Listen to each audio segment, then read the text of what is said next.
हाय, कसे आहात?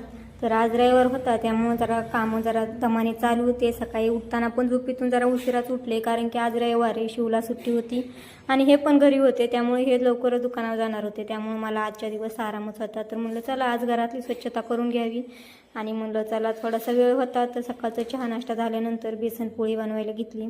आता बेसन त्यात लाल तिखट, हळद, ओवा, जिरी, हिंग टाकून मस्त अशी कोथिंबीर टाकून सगळं पीठ पातळ भिजवून घेतलं आणि नंतर मस्त अशी तव्यावरती बेसनपोळी बनवायला घेतली. आता खूप दिवस झाले ते बेसनपोळी खाल्लेली, तर म्हणलं चला बनवावं.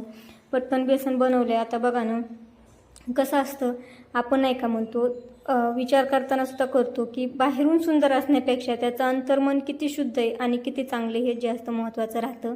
आणि त्याचप्रमाणे माझी ही बेसनपोळी झाली होती, अगदी आकारानं विचित्र झाली होती आणि उलताना पलटी करताना पण बिघडली होती, पण चवीला एकदम छान झाली होती. तसंच माणसाचं पण असतं ना, बायका तर त्यातली त्यात खूपच वाईट विचाराचं असतात आणि एकच स्त्री पुढच्या स्त्रीला पाठीमागं ओढते, अशा बरेच काही कारणं असतात त्याला. तर चला नंतर लगेच भाकरी बनवून घेतली आणि नंतर रोजचं काम चालू होतं आवरायला. तर भाकरी बनवून घेते. आज म्हणलं काही विशेष नाही बनवत, भाकरी आणि भाजी साधं बनवणार आहे, कारण की बाकीचे पण कामं घरातली स्वच्छता खूप आहेत मला. मग आता सगळं असं घेते आवरायला. स्वयंपाक केला आहे आता.